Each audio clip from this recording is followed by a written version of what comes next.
반갑습니다, 여러분. 오늘은 물리학원 두 번째 시간으로 힘과 운동 중에 여러 가지 물체의 운동 부분을 같이 다뤄보도록 하겠습니다. 오늘 배울 내용은 다음과 같습니다. 먼저 변위와 이동 거리의 정의에 대해서 알아보고, 두 번째로는 속도와 속력에 대해서 알아보겠습니다. 그리고 특별히 평균 속도와 평균 속력의 그리고 순간 속도와 순간 속력의 의미들을 알아보는 시간을 갖도록 하겠습니다. 그리고 마지막으로 등속도 운동이 무엇인지에 대해서 살펴보고, 이러한 등속도 운동을 그래프로 표현하면서 그래프를 해석하는 방법에 대해서도 마지막으로 살펴보고 이번 시간을 마치도록 하겠습니다. 이번 시간도 재밌게 즐겁게 물리학원을 배웠으면 좋겠습니다. 먼저 교과서를 읽어주세요. 10쪽부터 12쪽까지 교과서를 읽지 않은 학생은 지금 바로 교과서를 읽고 이 강의를 듣도록 합니다. 이번 교과서에서는 핵심 단어가 다음과 같습니다. 첫 번째가 변위, 두 번째가 속력, 세 번째가 평균 속력, 네 번째가 평균 속도입니다.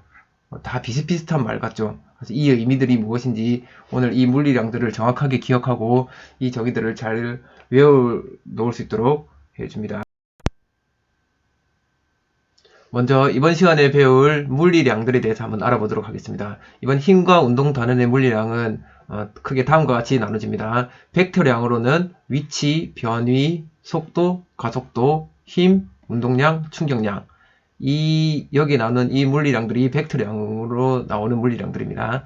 그 다음에 스칼라량으로 나오는 물리량은 이동거리, 속력, 질량, 시간, 에너지입니다. 그래서 지금 나오는 여기 있는 이 물리량들은 앞으로 힘과 운동 단원에서는 계속 나오는 물리량들이니까 이게 벡터량인지 스칼라량인지 지금 여러분들 시간 날 때마다 이거는 외워두고 기억해 두도록 하면 좋겠습니다. 넘어가겠습니다. 지난 시간에 우리가 물리학이라는 것은 우주에서 일어나는 모든 사건들을 물체의 운동으로 설명하는 학문이라고 했습니다. 그러면 물체의 운동을 설명하기 위해서는 우리가 어떤 정보를 알고 있어야 할지 한번 생각을 해보도록 하겠습니다. 이 물체가 여기 있습니다. 이 물체의 운동을 설명해야 됩니다. 그럼 이 물체의 운동을 설명하기 위해서 우리가 알아야 될 정보는 무엇이 있을까요? 첫 번째로는 이 물체의 위치가 어딘지를 알아야 됩니다. 위치. 그렇죠. 이 물체가 지금 어디에, 여기가 원점이라고 할 때 원점으로부터 어느 방향으로, 이 방향으로 몇 미터 떨어져 있냐, 뭐 5미터 떨어져 있다. 이걸 알아야 되죠. 그래서 여기는 이 위치를 이야기하려면 항상 방향하고 크기를 알려줘야 됩니다. 크기. 그래서 이 위치가 벡터량이 되는 거죠. 그래서 이 물체의 위치는 정했습니다. 이렇게. 지금 원점으로부터 이쪽 방향으로 5m 떨어진 곳에 위치해 있다. 그렇죠. 그 다음에 두 번째 이제 뭘 알아야 됩니까? 이 물체의 운동을 설명하려면, 그럼 지금 현재 위치는 여기인데, 그러니까 시간이 0일 때 위치는 여기인데, 그러면 1초 후 물체의 위치는 1초 물체의 위치는 어디여야 되냐, 어디 있냐, 이걸 설명하면 물체의 운동을 설명하는 겁니다. 그래서 1초의 물체의 위치는 여기 있을 수도 있고, 여기 있을 수도 있고, 여기 있을 수도 있습니다. 그래서 1초 후에 이 애가 물체가 이동한 양, 물체가 이동한 요걸 설명하기 위해서는 1초의 물체의 위치를 설명하기 위해서는 우리가 어떤 물리량을 써야 되냐면 속도라는 물리량을 써야 됩니다. 속도. 그래서 속도를 알려줘야 됩니다. 속도는 단위가 미터 퍼 세크입니다. 그래서 1초 동안 몇 미터를 가 있냐. 몇 미터를 가 있는데 어느 방향으로 몇 미터 가 있느냐가 중요하죠. 그래서 이 속도에도 항상 방향과 크기를 나타내줘야 됩니다. 그렇죠. 그 다음에 세 번째는 뭐냐면 이 물체의 속도가 변화하냐 안 변하냐. 그래서 속도가 1초 후에는 이만큼, 1초에는 예를 들어 1m/s가 됐는데 그 다음 갈 때는 계속 1m/s로 가느냐, 아니면 또는 2m/s로 그 다음에 속력이 또 더 늘어나서 가느냐, 이런 속도 변화를 알려줘야 됩니다. 그래서 이 속도 변화를 뭐라고 부르냐면 가속도라고 부릅니다. 그래서 이 세 가지만 우리가 알려주면 위치랑 지금 현재의 위치랑 그 다음에 지금 이 순간의 속도랑 그 다음에 이 순간의 가속도까지 알려주면, 그러면 우리는 앞으로 뭐 몇십 년 후, 몇천 년 후, 몇백 년 후에 이 물체가 어디에 가 있는지를 예측할 수 있겠죠. 그래서 물체의 운동을 설명하기 위해서는 이러한 물리량들을 다 설명해 줘야 됩니다. 그래서 이 물리량들을 이번 단원에서 깊이 배우고 이 물리량들이 물리학의 가장 기본이 되는 것이니까 여러분들이 정신 집중해서 이 부분들을 잘 배울 수 있도록 해주십시오. 다음으로 넘어가겠습니다. 그러면 첫 번째로 우리가 이제 알아볼 물리량이 변위와 이동거리입니다. 그럼 변위와 이동거리의 정의를 한번 살펴보겠습니다. 변위는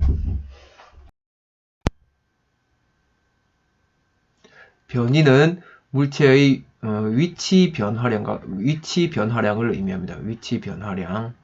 이게 변위의 정의입니다. 위치 변화량. 그 다음에 이동거리는 물체가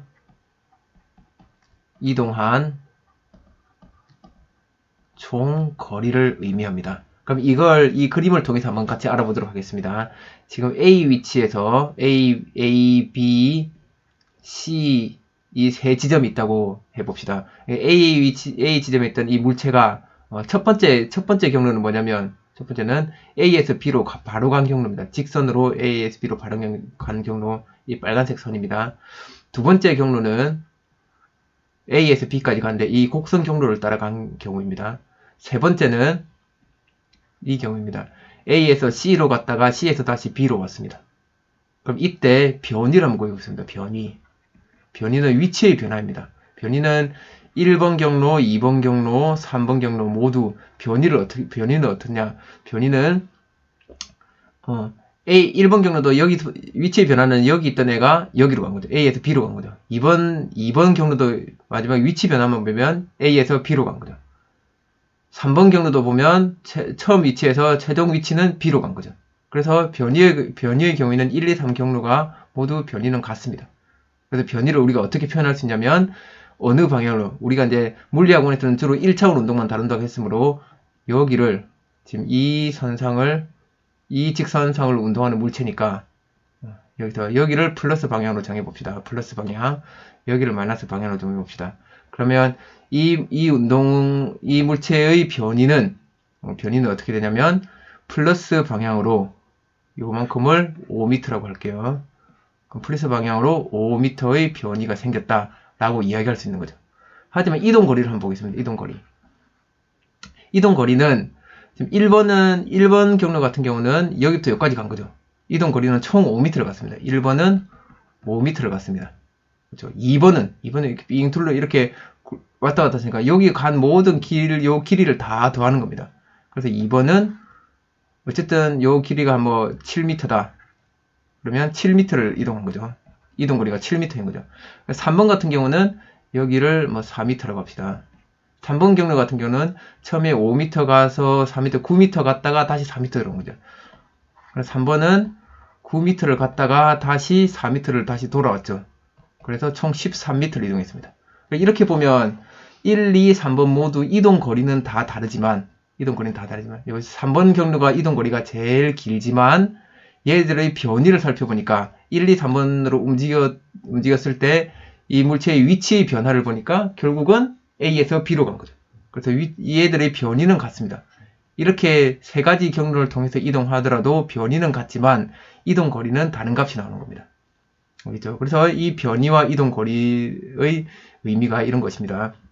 변위는 항상 어느 방향으로 위치 변화니까 어느 방향으로 방향이 있어야 되고 얼마만큼 크기가 있어야 됩니다. 그래서 어느 방향으로 플러스 방향으로 얼마만큼 5m만큼 빛의 변화가 일어났다.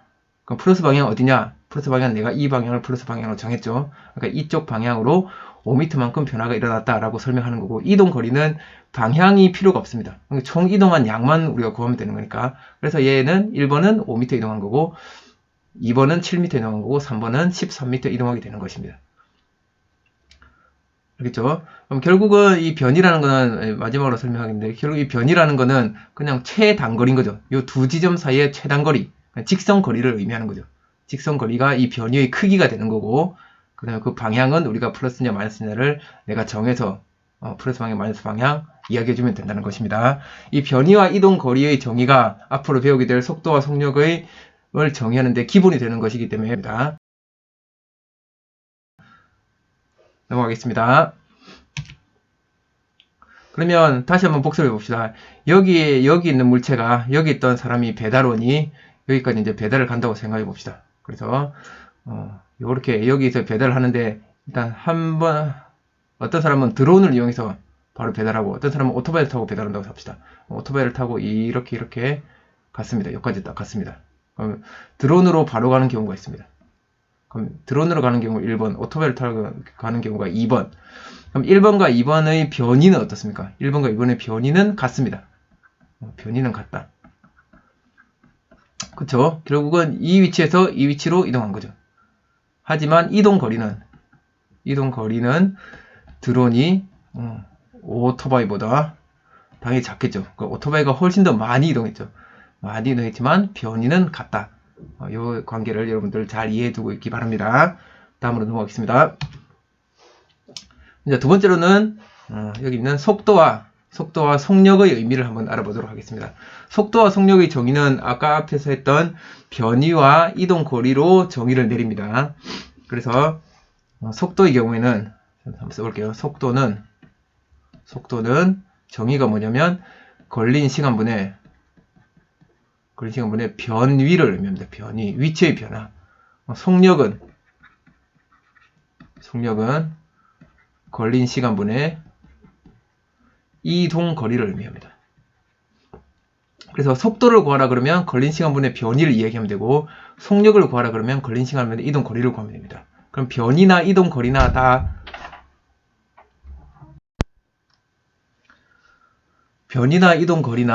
다니는 다니는 미터이기 때문에 요거 면을 없앱시다. 잠시만요.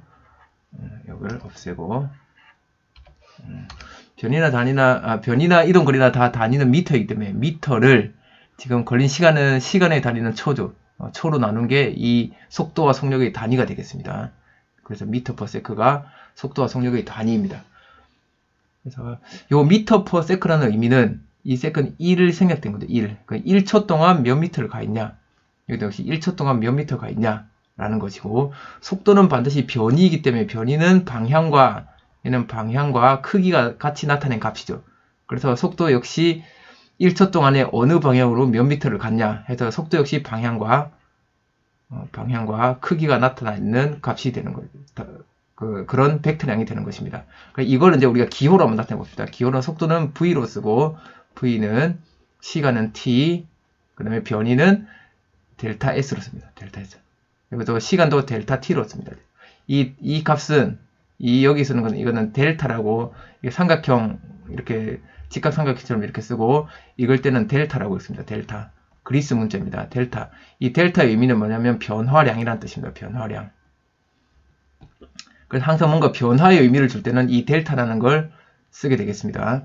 그럼 여기도 역시 v는 델타 t분의 델타 s 이렇게 쓰면 됩니다. 그래서 보통 우리가 이제 물리학 2에서는 벡터량이면 여기다가 벡터라는 표시로 화살표를 써주는데, 지금 물리학 1에서는 뭐 이것까지는 하지 않아도 되겠습니다. 우리가 속도 속력의 공식은 똑같기 때문에 그냥 v는 델타 t분의 델타 s 이렇게 쓰고 기억을 해두면 되겠습니다. 됐죠? 그러면 우리가 저번에 이야기했지만 물리학 1에서는 어떤 운동만 다룬다고 그랬냐면 직선상의 운동만 다룬다고 했습니다. 직선상의 운동. 그렇기 때문에 이쪽 방향 아니면 이쪽 방향 두 개밖에 없습니다. 그러면 속도하고 속력을 우리가 나타낼 때도 속도도 마찬가지로 물체가 움직이는데 이쪽으로 쭉 가든지, 물리학 1에서 나오는 운동은 이쪽으로 쭉 가든지, 아니면 반대 방향으로 쭉 가든지, 아니면 이쪽으로 가다가 다시 돌아오든지, 이 경우밖에 없는 거죠. 그러면 우리가 이제 한번 이걸 생각해 봅시다. 속도의 크기하고 속력하고 값이 같아지는 경우는 어떤 운동을 할 때 속도의 크기랑 속력이 같아지게 될까요? 그리고 보통 우리가 아까 살펴봤지만 이렇게 가는데 이게 변이고, 그 다음에 이게 이동 거리였습니다. 똑같이 3초가 걸렸습니다. 3초. 시간이 3초가 걸렸다. 그러면 3초 동안의 속력은 이만큼 가야 되니까 3초 동안에 7m 이동거리, 변이는 5m라고 합시다. 그러면 3초 동안의 이동거리를 따져보면 3초 동안의 이동거리는 속력이죠. 속력은 3초 동안에 7m, 그럼 3분의 7 m/s죠. 이게 속력입니다. 그럼 속도는 속도의 크기만 우리가 따져보면 3초 동안에 5m를 이동한 겁니다. 그럼 3분의 5죠. 3분의 5m/s죠. 그럼 이 두 개를 보면 속력이 속도보다 더 크죠. 그러니까 속력을 구하면 더 값이 크게 나옵니다. 그죠? 그런데 항상 거의 대부분 보면 이동 거리가 변이는 최단거리이기 때문에 변이의 속도의 크기는 항상 최소가 나오겠죠. 속력보다는. 근데 속도의 크기랑 속력의 크기랑 늘 값이 같게 나오려면 물체가 어떤 운동을 해야 될까요? 어떻게 운동하면 속도의 크기와 속력의 크기가 같아질까요? 네, 답을 알고 있는 사람 있겠죠? 어떻게 운동하면 되냐면 방향이 변하지 않으면 된다. 않는 운동. 방향이 변하지 않는 운동이면 직선 운동하면 직선상 방향이 변하지 않는 운동을 하면 이때는 속도의 크기와 속력의 크기가 같을 수밖에 없습니다. 방향을 바꾸게 되면 이동 거리가 반드시 변이보다는 더 커지게 되니까요. 그래서 이런 것도 좀 알아두시면 여러분들이 이제 그다음에 뭐 문제상을 해결하는데 도움이 될 거라 생각이 됩니다. 여하튼 물리학원에서는 직선상의 운동만 다루는 것이고, 그다음에 거기서 그 직선상의 운동에서 속도와 속력을 나타낼 때는 이런 식으로 걸린 시간분의 변이, 걸린 시간분의 이동 거리로 속도와 속력을 표현한다는 걸 알아두면 좋겠습니다. 그러면 지금 이 교과서에 나오는 교과서에도 예시가 나와 있는데 A와 B의 속도를 우리가 한번 표현해 보도록 하겠습니다. 속도를 표현하려면 항상 속도는 방향하고 크기가 있다고 했습니다. 크기. 그러면 먼저 우리가 여기서 A 차는 이쪽 동쪽 방향으로 이동하고 B 차량은 서쪽 방향으로 이동하는데, 먼저 우리 요 동쪽 방향과 서쪽 방향의 방향이 어디가 플러스이고 어디가 마이너스인지를 정해줘야 됩니다. 그래서 우리는 동쪽 방향을 플러스로 한번 해보겠습니다. 서쪽 방향을 마이너스로 해보겠습니다. 그럼 A부터 한번 속도를 표현해 보겠습니다. 속도는 걸린 시간분의 변이라고 그랬습니다. 변이. 그러면 걸린 시간은 여기를 지날 때가 2초였고 여기를 지날 때가 4초니까 총 걸린 시간은 4초 빼기 2초가 되는 거죠. 총 걸린 시간은 2초죠. 2초 동안 얼마를 이동했냐? 위치의 변화가 플러스 방향으로 13m 했던 데서 35m로 갔죠. 그래서 35 빼기 13m만큼 이동했습니다. 그러면 플러스 방향으로 2초 동안에 몇 미터를 이동한 거죠? 22m를 이동한 거죠. 그래서 플러스 방향으로 11m/s의 속도를 가집니다. 그렇죠? 이게 A의 속도입니다. A의 속도의 크기는 A의 속도는 플러스 방향으로 11m/s의 속도를 가집니다. B 같은 경우는 B가 여기를 지나갈 때 2초였고 여기를 지나갈 때 4초였다고 생각해 봅시다. 그럼 B 같은 경우는 B는 역시 걸린 시간분의 변이로 우리가 속도를 구할 수 있는데, 이 같은 경우는 총 2초 동안에 어느 방향으로 이동합니까? 어느 방향으로 이동하냐면 이쪽 방향입니다. 왼쪽 방향, 서쪽 방향. 그래서 마이너스 방향으로 22m를 이동하죠. 얘는 마이너스 11m/s로 표현할 수 있습니다. 그래서 이 둘의 A와 B의 빠르기를 우리는 속력이라고 말할 수 있겠죠. 이 A와 B의 속력은 같지만 속도가 서로 다릅니다. 속도는 방향이 있으니까 이 둘의 속도는 다르지만 속력은 같다라고 표현할 수 있는 거죠. 여기서 우리가 이제 일상생활 쓰는 용어랑 많이 다르니까 헷갈리기 쉽습니다. 이 두 물체의 속도는 다르고, 방향이 다르니까 속도는 다른 거죠. 하지만 속력은 같은 상황입니다. 그럼 이제 우리가 알아볼 것이 평균 속도와 평균 속력입니다. 평균 속도, 평균 속력은 결국은 이 둘 중에 하나만 우리가 이해하면 되는데 평균이라는 겁니다. 평균이라는 값입니다. 그럼 지금까지 우리가 금방 앞에까지 구했던 속도와 속력이 다 평균 속도와 평균 속력을 구한 것입니다. 그러니까 평균 속도와 평균 속력은 뭐냐면 여기서부터 이 위치에서 이 위치까지 가는데 예를 들어 3초가 걸렸다. 3초. 걸린 시간이 3초다. 근데 변이가 6m다. 플러스 방향 6m다. 그러면 여기서 여기까지 이 물체의 속도는 우리가 아까 다시 구해볼게요. 델타 t분의 델타 s였죠. 그래서 3초 동안에 플러스 방향으로 6m를 이동했습니다. 그래서 플러스 방향으로 2m/s가 되는 거죠. 그럼 이거는 뭐냐면 이 플러스 방향으로 2m/s라는 거는 1초 동안에 2m 가는 속도로 가는 건데, 여기부터 여기까지 가는 평균적인 속도입니다. 그 중간중간에는 어떤 빠르기로 가는지를 우리가 모르는 거죠. 하지만 여기부터 처음 시작점에서부터 중간은 내가 관심이 없고 중간에 어떻게 움직이는지는 관심이 없고 최종적으로 얘가 오는 데까지 얼마나 빠르기로 왔냐 이걸 구하는 게 바로 평균 속도입니다. 알겠죠? 그래서 3초 동안의 평균 속도를 구하게 되는 겁니다. 그럼 평균 속력이라는 거는 마찬가지로 여기서 여기까지 오는데 3초가 걸렸다. 아이고 델타 t가 3초이다. 근데 여기가 6m고 6m 여기가 2m라고 합시다. 그러면 총 이동한 거리는 이렇게 갔다가 다시 이렇게 돌아왔으니까 총 8m, 9m, 10m를 이동한 거죠. 총 이동 거리는 10m입니다. 그래서 속력은 평균 속력은 델타 t분의 델타 s 하면 3초 동안 10m를 이동한 거예요. 그래서 3분의 10m/s가 되는 거예요. 그럼 이것도 마찬가지로 중간중간에 얼마나 빠르기로 가는지는 모르지만 실제로 여러분들 생각해 보시면 여기서 출발해서 여기 다시 돌아올 때는 여기서 한번 멈춰야 되죠. 정지해야 됩니다. 그래서 여기서 한 번은 멈추는 때가 오는데도 우리는 평균적으로 이 속도를 이 속력으로 갔다고 이야기하는 거죠. 멈춘 거는 생각 안 하고 그냥 평균적인 속력이 얼마다 라고 이야기를 합니다. 그래서 우리가 구하는 것들은 일정한 시간 동안의 속력을 구한다는 말은 다 모두 다 평균 속도와 평균 속력을 구하는 겁니다. 그렇죠? 그럼 평균 속도와 평균 속력이 있으니까 당연히 어떤 속도와 어떤 속력이 있겠습니까? 그렇죠. 순간 속도와 순간 속력이 있겠죠. 그걸 우리가 좀 이따가 뒤에서 같이 살펴보도록 하겠습니다. 그럼 이제 속도와 속력, 이 평균 속도와 평균 속력의 의미를 여러분들 잘 이해했는지 한번 확인하는 시간을 갖도록 하겠습니다. 우리 교과서에 있는 문제니까 같이 한번 풀어보도록 합시다.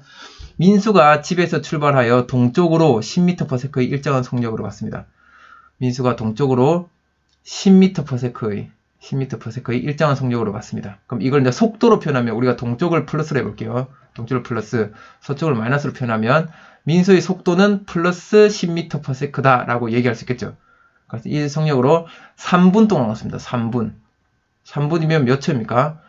3 곱하기 60초죠. 60초. 180초입니다. 180초. 180초 동안 달려서 상가에 도착했습니다. 됐죠? 그 다음에 상가에서 바로 같은 속력으로 서쪽으로 1분을 더 달렸습니다. 같은 속력이라는 말은 이제 10m/s로 서쪽으로 갔죠. 그럼 속도로 나타내면 마이너스 10m/s로 갔다는 말입니다. 갔는데 얼마 동안 갔습니까? 1분을 갔습니다. 1분. 1분이니까 1분은 60초 동안 갔습니다. 그러면 집에서 출발하여 기차역에 도달할 때까지 민수의 평균 속도는 얼마냐? 평균 속도는 몇 m/s인가? 동쪽을 플러스로 나타낸다. 그럼 평균 속도니까 속도는 집에서 출발하여 기차역에 도달할 때까지 평균 속도니까 여기부터 여기까지의 변위를 구하는 거죠. 변위. 여기까지 요 변위를 구해야 됩니다. 변위. 그래서 평균 속도는 총 몇 분이냐? 총 몇 분? 4분 동안에 변위를 구해서 이 값을 찾아내면 되는 거죠. 됐죠? 그러면 일단은 여기서 집부터 상가까지 거리는 우리가 요걸 통해서 알 수 있습니다. 1초에 10m씩 가니까 1초 10m 가는데 180초 동안 갔다. 그러면 거리가 얼마입니까? 그러면 여기서 여기까지 거리는 1초에 10m 갔으니까 180초 가면 1800m를 가는 거죠. 됐죠? 그 다음에 여기는 다시 돌아갈 때는 1초에 10m의 빠르기로 갔는데 60초를 갔습니다. 그럼 몇 미터를 간 겁니까? 600m 간 거죠. 600m를 갔습니다. 그러면 1800m 갔다가 600m 돌아왔으니까 결국은 여기부터 여기까지의 거리는 얼마가 되겠습니까? 1200m이죠. 그렇죠? 그럼 민수는 최종적으로 갔다가 다시 돌아왔지만 최종 처음과 끝만 딱 보면 민수는 집에서부터 기차역까지는 동쪽 방향으로 1200m 떨어진 곳이죠. 그래서 민수의 평균 속도는 4분이니까 4 곱하기 60초 동안에 플러스 방향으로 1200m를 이동한 거죠. 그렇죠? 그러면 6땡땡 4 32 땡 6일은 6 65 30 그렇죠? 그러면 5하고 여기 미터 있고 미터 그럼 나누기 퍼 세크 앞에 플러스 방향으로 5m/s의 속도를 가진다고 평균 속도가 플러스 방향으로 5m/s다 라고 얘기를 할 수 있는 겁니다. 알겠죠? 이 문제를 여러분들 한번 다 같이 잘 모르겠는 사람은 잘 생각해 보도록 합니다. 여기서 이동거리를 구하는 거는 우리 V는 델타 T분의 델타 S니까 이 식을 변형시키면 되는 거죠. 델타 S는 V 곱하기 델타 T. 이렇게 식을 변형하는 거는 그 다음에 델타 T는 V분의 요렇게 요 두 개는 그냥 자리를 바꿀 수 있죠. 이렇게 델타 T가 V를 이렇게 내려올 수 있죠. V분의 델타 S. 요렇게 식을 변형시키는 거, 이렇게 여기서 이렇게 변화되는 거는 자유자재로 할 줄 알아야 됩니다. 다음으로 넘어가겠습니다. 그럼 이제 순간속도와 순간속력을 한번 같이 보도록 하겠습니다. 순간속도와 순간속력이라는 것은 말 그대로 내가 지금 관측하는 그 순간의 속도와 그 순간의 속력을 말합니다. 그러면 우리가 서울에서 부산까지 여러분들이 체험학습을 떠난다고 생각해 봅시다. 그럼 이렇게 이동하겠죠. 이렇게 이동했습니다. 그럼 이렇게 이동하면 이까지 가는데 뭐 5시간 걸렸다. 그럼 5시간 동안에 총 이동한 거리 이걸 다 따져보니까 뭐 400km다. 그럼 이거는 평균 속력을 구한 거죠. 평균 속력. 그렇죠. 이동 거리를 다 했으니까. 그럼 평균 속도는 어떻게 구하냐? 평균 속도는 뭘 구해야 됩니까? 평균 속도는 서울에서 부산까지 직선거리를 알아야 되죠.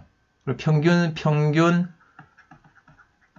속도의 크기는 5시간 동안에 요 파란색 요 직선거리를 알면 된 거죠.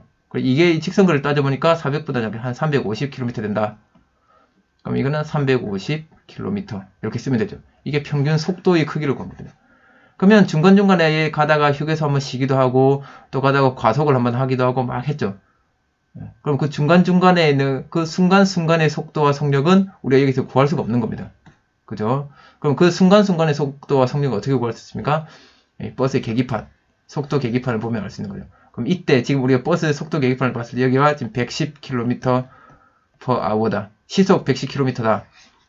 그럼 이 순간, 내가 지금 이걸 지켜보고 있는 이 순간, 이 버스의 속력이 1시간에 110km 가는 속력으로 가고 있다는 뜻이죠. 그럼 이때 방향까지 얘기해버리면 순간 속도를 얘기하는 거죠.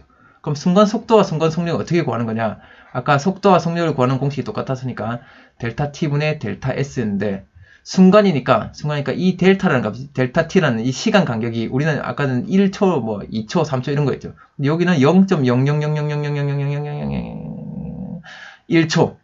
거의 0에 가까운 그 짧은 순간 동안에 얘가 얼마나 이동하냐 이걸 구한 거겠죠. 그죠? 그래서 이게 바로 이제 순간 속도와 순간 속력의 의미가 된 겁니다. 이게 여러분 이제 수학 시간에 미분 적분을 배우면 이게 나중에는 요 거리를 시간으로 미분하게 되면 이게 순간 속도를 구하게 되는 식이 되는 것입니다. 여하튼 순간 속도와 순간 속력의 의미는 매우 짧은 시간 동안에 이동한 거리를 구해서 그 이동 거리를 시간으로 나누면 그게 순간 속도와 순간 속력이 된다는 걸 여러분들이 이해해 주시면 되겠습니다. 그럼 이런 평균 속력하고 순간 속력을 이용해서 우리가 차량 과속 단속을 하는 경우를 우리가 볼 수 있는데 다음과 같습니다. 여기 보면 신호 과속 단속 장비 그냥 이렇게 적혀 있고 70 되는 여기서는 뭘 측정하는 거냐면 순간 속력을 측정하는 겁니다. 순간 속력. 그 다음에 구간 단속 종점 있죠. 그러면 저 멀리 그 앞에는 구간 단속 시점이라고 있습니다. 이거는 구간입니다. 일정한 긴 구간 동안. 긴 구간의 여기는 평균 속력을 측정하는 거고, 속력을 체크하는 거고, 여기는 순간 속력을 체크하는 겁니다. 짧은 순간 동안에 얘가 지금 현재 딱 여기를 지난 순간 70이냐 아니냐 이걸 측정하는 거고, 이 구간 단속이라는 거는 이 구간부터 시작점부터 여기까지의 평균적인 속력이 시속 80이냐 이걸 체크하는 겁니다. 알겠죠? 그래서 평균 속력과 순간 속력은 이런 식으로 이 순간 속력은 그냥 여기서만 지금 이 카메라 앞에서만 속력을 줄이면 되는 거죠. 그동안은 막 과속하고 막 달려오다가 이 앞에서만 70 밑으로 딱 줄이면 그러면 안 찍히는 거죠. 근데 이게 평균 속력을 체크하게 되면 어느 특정한 여기부터 이 구간 동안에는 계속 80을 맞춰서 가야 됩니다. 80km/h로 시속 80km를 맞춰서 가줘야 요 평균적인 속력이 80이 나올 수 있겠죠. 만약에 계속 과속을 하고 100 얼마씩 이렇게 막 달리고 이러면 평균 내봤을 때 80을 넘을 수가 있습니다. 그러면 여기서 체크가 되는 겁니다. 이 평균 속력과 순간 속력을 체크하는 이 과속 단속기의 원리에 대해서는 제가 따로 영상 하나 첨부할 테니까 그걸 보고 어떻게 체크하는지 한번 보고 여러분도 생각해보는 시간이 되길 바랍니다. 마지막으로 등속도 운동에 대해서 우리가 알아보고 이번 시간 마치도록 하겠습니다. 그러면 아까 우리가 속도와 속력에 대해서 우리가 다 살펴봤는데 특별히 이제 속도 속력 중에서 물체의 운동 중에서 가장 일반적, 가장 기본적인 운동을 우리는 등속도 운동이라고 합니다. 등속도 운동. 등속도 운동은 그 의미가 뭐냐, 정의가 뭐냐면 속도가 일정한 운동입니다. 그럼 속도라고 하면 아까도 말했지만 방향하고 크기가 있죠. 그러면 물체가 움직이는 방향하고 물체의 빠르기, 이 크기는 빠르기니까 물체의 움직이는 방향하고 물체의 움직이는 빠르기가 일정한 운동을 속도가 일정한 운동이라고 부르는 거죠. 그래서 이런 건 길게 하는 말을 그냥 우리가 속도가 일정한 운동 이렇게 줄일 수 있고 그것보다 더 줄이면 등속도 운동이라고 줄일 수 있습니다. 그래서 이걸 좀 풀었으면 운동 방향과 속력, 이 빠르기가 일정한 운동이라고 표현할 수 있고 이걸 조금 늘리면 요 등속도 운동 조금 늘리면 속력이 일정하면서 직선으로 운동하는 거다. 등속 직선 운동이다. 라고 표현하기도 합니다. 그래서 등속도 운동을 표현하는 이 말들을 여러분들 잘 한번 곱씹어 보기 바랍니다. 등속도 운동이라는 것은 속도가 일정하게, 속력이 일정하게, 빠르게 일정하게 직선으로 운동하는 걸 등속도 운동이라고 합니다. 왜냐하면 방향도 일정해야 되고 크기도 일정해, 빠르기도 일정해야 되니까. 그래서 이 등속도 운동 같은 경우에는 순간 속도와 평균 속도가 같겠죠. 계속 같은 방향으로 똑같은 빠르기로 가니까 이 순간의 속력이나 속도나 전체적인 평균적인 속도나 다 값이 같은 거죠. 그래서 평균 플러스 3m/s로 등속도 온다. 등속도 운동한다. 그러면 여기서도 3m/s고 여기서도 3m/s고 플러스 방향으로 전체적으로 평균을 내봐도 플러스 3m/s가 되는 거죠. 알겠죠? 그래서 등속도 운동하면 순간 속도와 평균 속도가 같은 거고 등속도 운동할 때는 그냥 속도가 얼마냐 물어보면 결국 이 두 개를 다 물어보는 겁니다. 알겠죠? 그래서 우리는 물리학원에서는 주로 이제 등속도 운동을 많이 다룰 겁니다. 등속도 운동. 이 등속도 운동은 우리가 뒤에도 살펴보겠지만 다음 시간에 살펴보겠지만 우주에서 가장 자연스러운 운동입니다. 그러니까 속도가 변하지 않고 그냥 똑같은 속도로 쫙 달리는 게 어떤 물체가 똑같은 속도로 방향도 변하지 않고 빠르게도 변하지 않고 계속 가는 이게 우주에서는 가장 자연스러운 운동이 되는 겁니다. 여기에 이 속도에 뭔가 변화가 생기게 되면 뭔가가 작용을 했다는 거죠. 뭔가 외부에서 뭔가가 주어졌다는 거죠. 어떤 외부의 영향이 주어지면 얘는 자기 운동하는 방향을 잃어버리게 되고 자기 그 빠르기를 잃어버리게 되는 겁니다. 아니면 더 빠르기가 더 빨라지든지 더 느려지든지.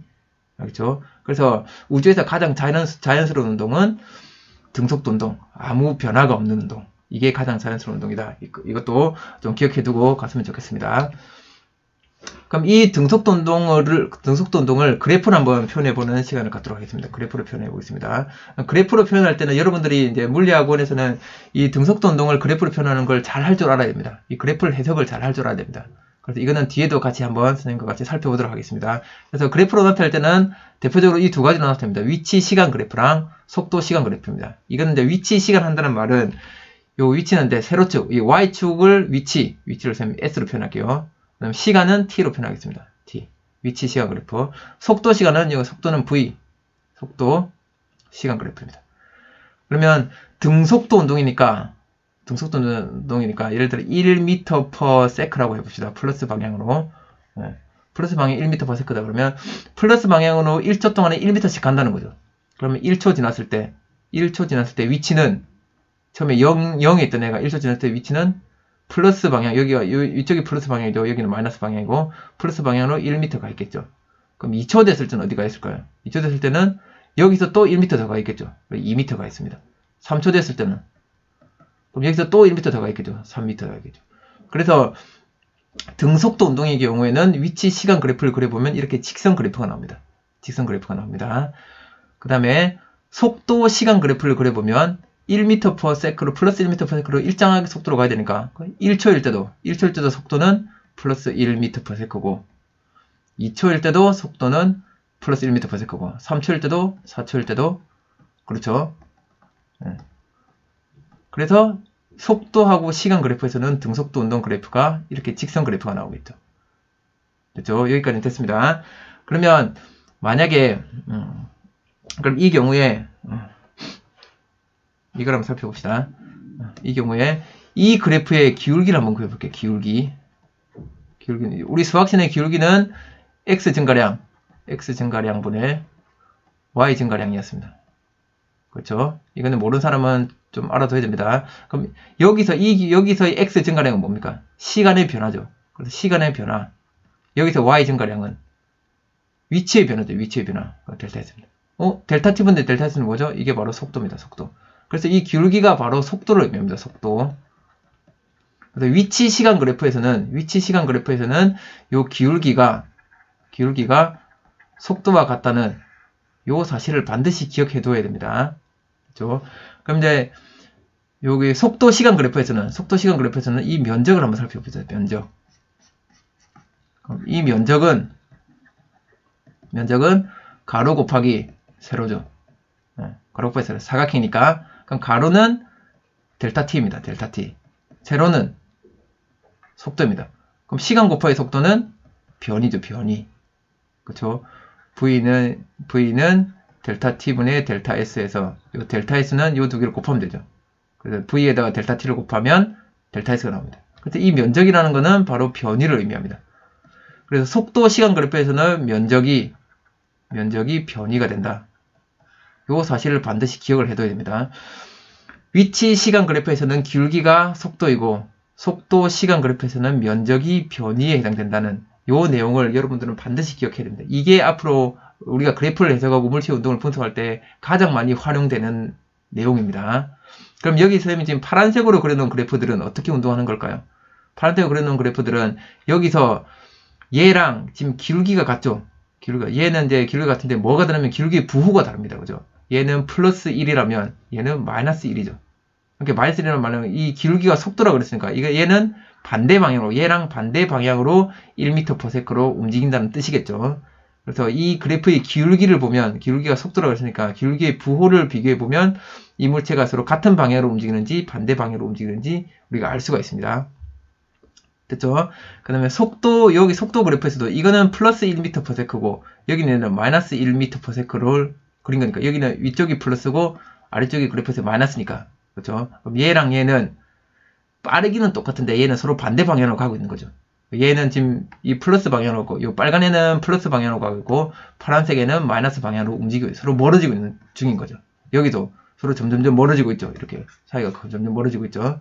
그래서 이렇게 이 그래프에서 부호와 그 다음에 기울기, 그다음에 여기 면적 이런 걸 보고 이 물체의 운동을 우리가 분석하고 예측할 수 있게 되는 것입니다. 그러면 여기 있는 그래프를 보고 물체의 운동을 한번 설명해 보겠습니다. 이걸 위치 시간 그래프, 이건 속도 시간 그래프 이렇게 하고 물체의 운동을 설명해 보겠습니다. 그럼 이 물체는 위치 시간 그래프에서는 이 기울기가 뭐라 그랬죠? 기울기는 속도입니다. 속도. 그러면 이 기울기가 지금 변했습니까? 안 변했습니까? 안 변했죠. 기울기는 플러스 양수죠. 지금 위로 올라가니까 양수죠. 그러면 이 물체의 운동의 속도의 방향, 그렇게 운동하는 방향은 플러스 방향이죠. 플러스 방향으로 그다음에 기울기가 변하지 않으니까 일정한 속도로 가고 있습니다. 그럼 어떤 운동하는 겁니까? 이거는 등속도 운동하는 문제죠. 등속도 운동. 그럼 이 그래프를 한번 분석해 보니까 여기가 S가 0이 되는 점인데 예를 들어서 여기 오는 데까지 뭐 3초 걸렸다고 합시다. 그럼 0이었는데 원래는 어디에 있었냐면 얘가 여기 있었던 거죠. 여기 마이너스 쪽에 있었는데 얘가 이까지 원점과 0까지 오는데 3초 걸렸고 그 다음 앞으로 더 계속 가고 있는 겁니다. 이쪽으로 쭉 같은 방향으로 이쪽으로 가고 있는 중인 거죠. 그래서 이걸 여기서부터 우리가 시간 체크해서 원점을 언제쯤 지났고 여기를 어떻게 가고 있냐 이걸 측정한 그래프입니다. 속도 시간 그래프를 이렇게 그렸다고 생각해 봅시다. 속도 시간 그래프를 그렸다고 하면 여기에서 이것도 3초라고 해볼게요. 그럼 이 3초 때 속도가 얼마입니까? 0이죠. 3초 여기 그러면 정지했다는 뜻이겠네요. 정지. 그럼 여기를 기준으로 해서 3초 이후에는 속도가 지금 다 플러스 쪽에 있죠. 이 그래프가 플러스 쪽에 있습니다. 3초 이전에는 속도가 다 마이너스 쪽에 있죠. 그럼 이거는 마이너스 방향으로 운동하던 애고 그럼 얘는, 여기는 플러스 방향으로 운동하는 거죠. 그렇죠? 그럼 우리가 이걸 어떻게 할 수 있냐면, 처음에는 마이너스 방향 쪽으로 엄청 빠른 속도로 가다가 점점점 속도가 0에 가까워지는 거죠. 그렇죠? 처음에는 왼쪽으로 엄청 빠르게, 여기가 마이너스고 여기가 플러스라고 해봅시다. 그럼 처음에 시간이 0일 때 왼쪽으로 마이너스 방향으로 엄청 빠르게 가다가 점점 느려져서 여기서 한번 멈췄죠. 이게 3초 때 멈췄습니다. 그 다음에는 이제 어느 방향으로 이동합니까? 플러스 방향으로 이동하죠. 플러스 방향. 여기서 다시 방향을 틀어서 요렇게 이동해서 점점 속도가 빨라지고 있습니다. 그렇죠? 그럼 이건 어떤 경우랑 같냐면, 우리가 공을 위로 던지면, 처음에 빡 던졌을 때 팡 던졌다 그러면 쭉 올라가다가 점점 속도가 떨어져서 한번 멈췄다가 다시 쭉 내려오죠. 그게 이 운동을 이렇게 그래프로 그릴 수 있는 겁니다. 알겠죠?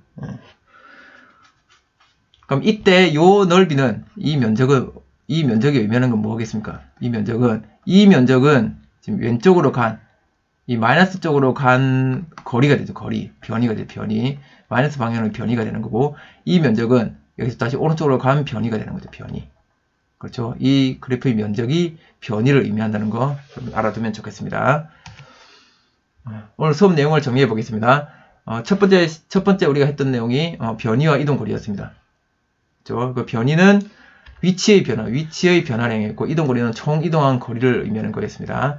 속도와 속력입니다. 속도와 속력은 둘 다 기호로 나타내면 델타 t분의 델타 s였고, 속도는 방향이 있는 값, 시간분의 변위였고, 속력은 시간분의 이동 거리였습니다. 그래서 속도와 속력을 우리가 잘 구별해서 써야 되겠습니다. 하지만 물리학원에서는 거의 1차원 운동, 직선상의 운동을 다루기 때문에, 직선상에서 등속도 운동하는 물체의 경우에는 같은 방향으로 계속 가는 물체, 같은 방향으로 어쨌든 움직이면 그때는 속도와 속력의 크기가 같습니다.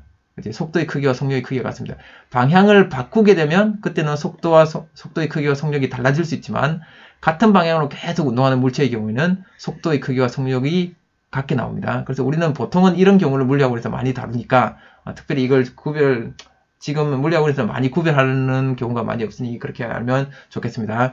그리고 마지막으로 우리가 등속도 운동에 대해서 살펴봤는데, 등속도 운동에서는 등속도 운동 그래프를 여러분 잘 기억해야 됩니다. 위치와 시간 그래프에서는 이렇게 직선, 비례하는 그래프가 나오고, 속도, 시간 그래프에서는 이렇게 일직선상으로 그래프가 나옵니다. 그래서 이 위치 시간 그래프에서의 기울기가 바로 속도를 의미하는 거였고, 이 속도 시간 그래프에서의 면적이 바로 변위를 의미하는 거였습니다. 이거는 다음 시간에 다다음 시간에 우리가 이 부분에 대해서 다시 한번 더 살펴보도록 하겠습니다. 다음 차시는 가속도와 뉴턴의 운동 제1법칙에 대해서 한번 알아보도록 하겠습니다. 교과서를 반드시 준비해 주시기 바랍니다. 고생 많았습니다.